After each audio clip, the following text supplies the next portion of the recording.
Hillary Clinton has a very weird, and I don't think she has a husband who is in love with her or faithful to her. And I can't really blame him because she seems to have accepted this behavior since the inception of their marriage. And so past this prologue, you're going to get what you tolerate, what you permit, you promote. She spent all of her daughter's upbringing away. After they failed to do so and Donald Trump was declared the winner, we had major figures on the Democratic side say that he was not legitimately elected. Who were those people?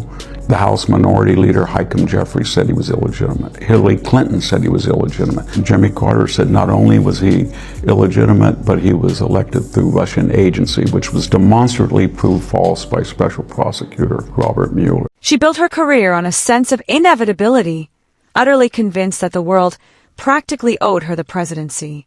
But history, as it often does, had very different plans. The so-called trailblazer gradually transformed into a cautionary symbol of political overreach, a figure who confused personal entitlement with unshakable destiny. Every attempted comeback since then has only amplified the shadow of failure she simply cannot outrun. And when Megyn Kelly and Victor Davis Hanson turn their sharp focus on Hillary Clinton, the political unraveling is swift, unrelenting, and brutally precise, exposing a legacy defined less by breaking barriers and far more by repeatedly stumbling over her own towering ambition. A very different ballgame today than it was even 4 years ago, never mind 8 or 10 years ago when she was doing all this. And back to Hillary, the whole, she has a hat she's tweeted herself out wearing, but her emails. She's tried to turn it into this ridiculous joke, like, oh, but the moon landing, like you nutcases who are still railing about this made up scandal, this thing that, you've used to try to unfairly tar me. She did need to distract from that email scandal, which was around her neck like an albatross. Trust me, we were covering it every night on the... After 2016, he and Hillary, she was calling him a Russian agent and he was calling her Crooked Hillary. Everybody thought that given she had destroyed 30,000 emails and the devices upon them and they were under subpoena, that he would have the DOJ go after them. What did he say? The first thing he said, she's suffered enough. People went to him and said, you've got to fire James Comey, the director of the FBI. He tried to sabotage. I'm not going to do that. He never. If you're enjoying this video, be sure to subscribe to the channel and hit the bell icon so you never miss an update. Hillary Clinton has long been treated like political royalty, but royalty only matters if people genuinely want to follow you. For decades, she carefully positioned herself as inevitable, the heir apparent destined to carry the torch forward. Yet the brighter the spotlight shone on her, the more glaring the cracks became. Megyn Kelly and Victor Davis Hanson seize on that reality like seasoned predators circling a wounded animal. Because what Clinton constructed over the years wasn't a dynasty built on solid achievements, it was a towering monument of raw ambition, precariously held together by entitlement and expectation. At the law firm, in the White House, running for office, and Chelsea Clinton is not a nice person. And I think really is just sort of getting along based on the family name at this point. And so now she's got a daughter who I guess married a rich guy, but is struggling in her own right. Hillary's in a loveless marriage. She probably doesn't have a lot of real friends, just people who are glamours. And so she absolutely does have to write a fifth memoir and go on MSNBC and be told that she's amazing and that she matters. She is the definition of a politician who mistook sheer persistence for genuine success. For Hillary Clinton, running for office was never about conviction or a bold vision for the country. It was about collecting what she believed was rightfully hers. The great irony is that she possessed every conceivable advantage: unlimited funding, powerful connections, entrenched networks, and unmatched name recognition, yet still managed to fumble the ball when it mattered most. Megyn Kelly notes that Hillary's greatest rival was never Barack Obama or Donald Trump. It was her own inability to truly connect with ordinary people outside the Washington Beltway echo chamber. The more she spoke, the more she came across less like a leader and more like a carefully crafted corporate memo written by a committee, polished but utterly soulless. Also claimed, and listen to this, I mean, you probably already know this stuff, Glenn, but claimed that Attorney General Loretta Lynch, okay, this is back in 2016, people, remember, Obama's president, Loretta Lynch is his Attorney General, and her DOJ/FBI are investigating the Hillary Clinton email scandal. And also now we learn simultaneously working with the Hillary Clinton campaign to bury that scandal in favor of calling Trump a Russian. Victor Davis Hanson dismantles the myth of Hillary Clinton's supposed brilliance, showing her career is less a tale of triumph and far more a chronicle of strategic misfires. Her tenure as Secretary of State is often sold as valuable experience. But what does the record actually show? The catastrophic Libya intervention, the embarrassing red reset button with Russia, and a legacy filled with empty meetings that produced little beyond glossy photo ops. Hanson doesn't need to exaggerate or twist the facts. He simply lays out the receipts for everyone to see. She wrapped herself in the mantle of foreign policy expertise, yet left a world far more fractured, volatile, and dangerous than when she first arrived in office. In the 2016 election, the Russian intelligence was tapped by the Dutch, and the Dutch reported back to our intelligence. They're baffled because they haven't colluded with Donald Trump, but they have tapped into Hillary Clinton's communications, and she's saying that they have. And they want to know why this is, and they came to the conclusion that she's lying about the Russians because she was trying to protect her own email. Kelly drives home the point that Hillary's greatest weapon, her relentless persistence, doubled as her most dangerous curse. Every attempted rebrand turned into a spectacular backfire. In 2008, she styled herself as the inevitable first female president, only to be blindsided and humiliated by a then little-known junior senator from Illinois with raw charisma. In 2016, she tried again, this time reinventing herself as the polished, seasoned professional ready to crush an outsider with zero political experience.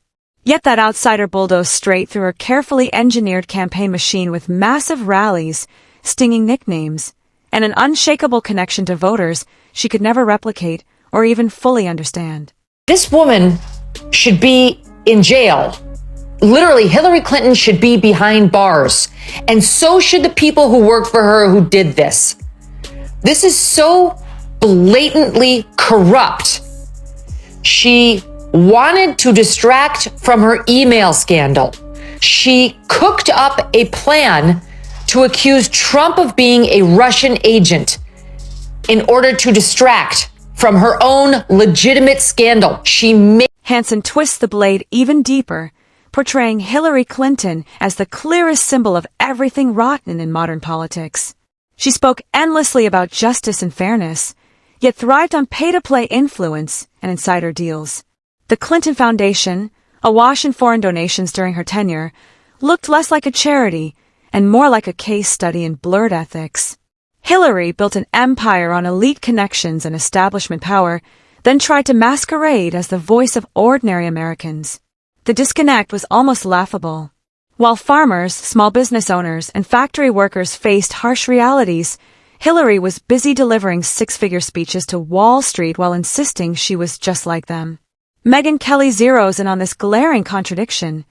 Clinton wanted the image of resilience and toughness, yet every defeat came with a laundry list of excuses.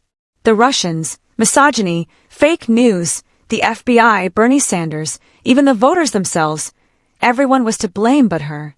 Kelly reminds viewers that real leaders own their failures, whereas Hillary documents hers in memoirs that read less like sober reflection and more like pricey therapy sessions with a polished ghostwriter. To Donald Trump to put an end to it on Russian terms. Donald Trump was not the author of the failed reset. Remember the 2009 Geneva debacle where Hillary Clinton pushed that reset button and we were supposed to be friendly with Russia, and basically we said, you should be democratic, you should be democratic. So they were loud but carried a twig rather than spoke softly with a club. And if there is a peace settlement, it will be the work, whether the left likes it or not, of Donald Trump, the one world leader among the three that has nothing to do with this war. It didn't start on his watch, but it may well be his doing to stop. What's even more damning is that Hillary Clinton's supposed strength, her decades of political experience, ultimately became her undoing. Experience didn't make her relatable. It made her a permanent fixture of the very swamp Americans were desperate to drain. Hanson underscores this perfectly, pointing out how Hillary's instincts remain frozen in the past.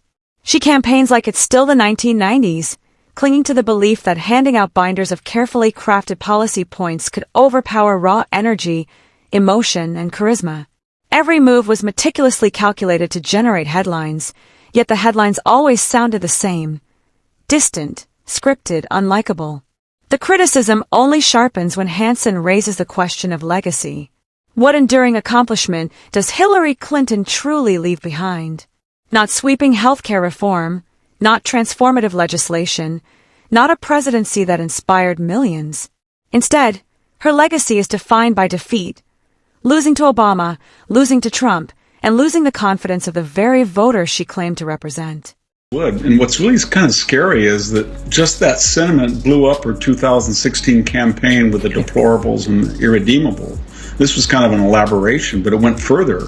And you'd think that she would have learned not to say things that destroy her viability as a spokesperson, much less a candidate, and she hasn't. She's doubled down on it. And this comes into context, remember, with the Homeland Security are drafting known liars who lied under oath, James Clapper and John Brennan, to be an advisory group for internal security.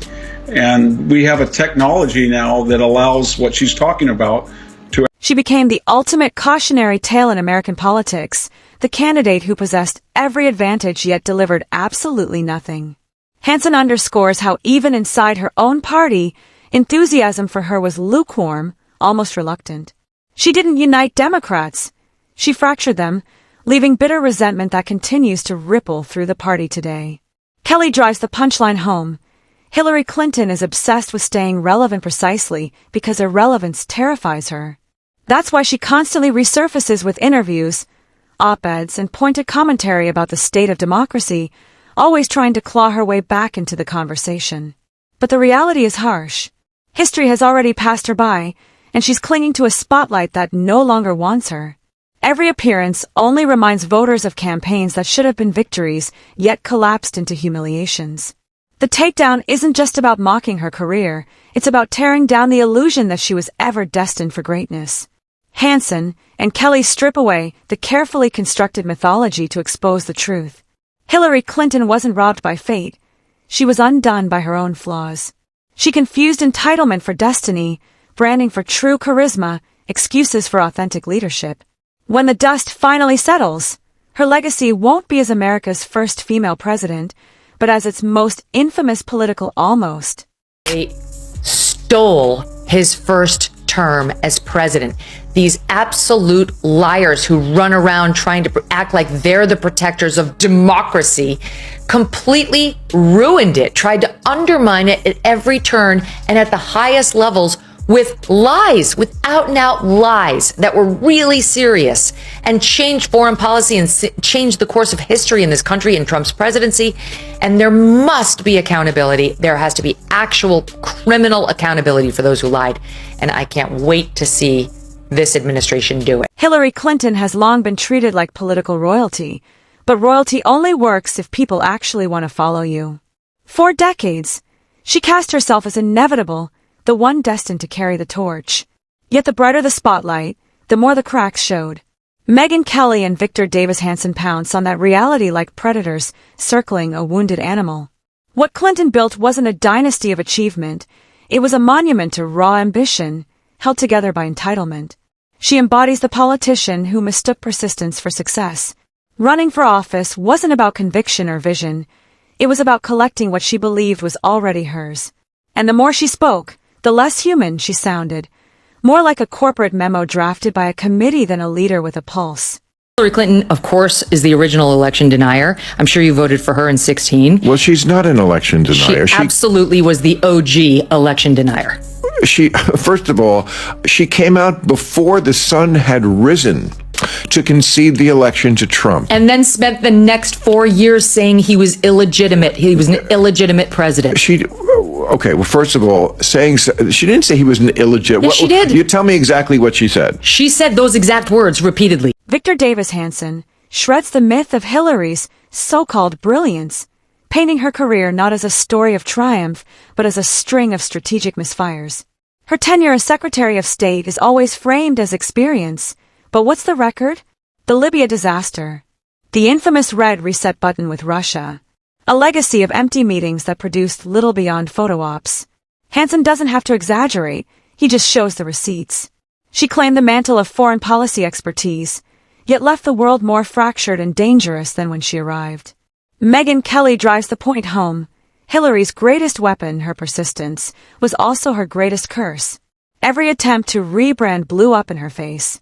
In 2008, she was the inevitable first female president, only to be humbled by a then-unknown junior senator from Illinois.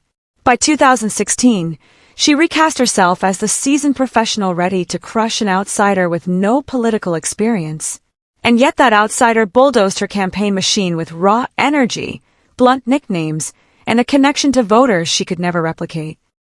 Yeah, it's funny, but it's also scary because when you look in her eyes, you don't think that there's no irony there at all. She's dead serious, and she's still bitter that she lost the election, and she feels that the Trump supporters denied her in that. And she has no self-awareness that she herself tried to spy on her opponent, caused the whole Russian collusion, resisted a subpoena for emails, destroyed devices under subpoena. It just doesn't occur. Hanson twists the knife deeper by showing how Hillary Clinton embodies everything people despise about modern politics. She preached justice and fairness, yet thrived on pay-to-play influence. The Clinton Foundation, flush with foreign donations during her years in power, looked less like a charity and more like a monument to blurred ethics. She built an empire on insider access, then tried to reinvent herself as a champion of everyday Americans. The disconnect was almost comical. While farmers, small business owners, and factory workers struggled with real-world problems, Hillary was cashing six-figure checks for Wall Street speeches, still insisting she was one of them. Megyn Kelly digs into the contradiction at the center of Clinton's persona. She longed to appear tough and resilient, yet every loss came with a fresh list of excuses. The Russians, misogyny, fake news, the FBI, Bernie Sanders, even voters themselves. It was never her fault. Her experience didn't make her relatable or trustworthy. It branded her as part of the very swamp that frustrated Americans were desperate to drain forever. Is election denialism unique? No. In 2016, in that interregnum between the election and the December certification, almost nightly, Hollywood actors went on television and they appealed to the electors who were constitutionally bound to reflect the majority vote in their state. They made a direct appeal to be what we call false electors. In other words, there were direct appeals, do not in these key swing states. Megyn Kelly captures this dynamic perfectly, noting how Hillary Clinton's political instincts seem permanently frozen in the past. She still campaigns as though it's the 1990s, believing binders full of policy points can outmatch raw energy and personal charisma. At every turn, she underestimated her opponents, assuming credentials would always triumph over authenticity and connection. Kelly skewers Clinton's carefully manufactured persona, pointing out that every supposedly spontaneous moment was choreographed to death. From awkward daytime TV dances to forced jokes about being relatable, nothing ever rang true, because people can smell inauthenticity a mile away. When she laughed off criticism, it sounded hollow. When she tried to show vulnerability, it felt scripted. Every calculated move was crafted to generate a headline, yet the headlines were always the same: distant, scripted, unlikable. The roast sharpens when Victor Davis Hanson steps in to address her so-called legacy. What does Hillary Clinton actually leave behind? Not universal health care reform, not landmark legislation, and certainly not the presidency that was supposed to inspire millions. A scandal about Trump being a Russian asset. And they banked on the intel agencies working with her to perpetuate this lie, and it appears they were only too happy to assist. That's what this scandal's about. Pieces of it we knew. New pieces are coming in by the day thanks to these declassifications.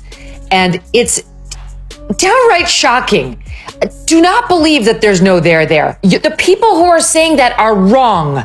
They're wrong. Instead, Hillary Clinton's true legacy is losing to Obama, losing to Trump, and ultimately losing the trust of the American people. She evolved into a living cautionary tale of American politics, the candidate who possessed every advantage yet delivered nothing of substance. Victor Davis Hanson underscores how even inside her own party, enthusiasm was lukewarm at best. Rather than uniting Democrats, she fractured them, leaving bitterness and resentment that still ripple through the party today. Megyn Kelly drives the punchline home with precision. Hillary Clinton is obsessed with staying relevant because irrelevance terrifies her more than defeat. That's why she continually resurfaces with interviews, op-eds, and lofty commentary about the state of democracy, always clawing her way back into the national conversation. She wasn't robbed by fate or cheated by history. She was undone by her own flaws, mistaking entitlement for destiny, branding for charisma, and excuses for genuine leadership. When the dust finally settles, her place in history isn't as America's first female president, but as its most famous political failure.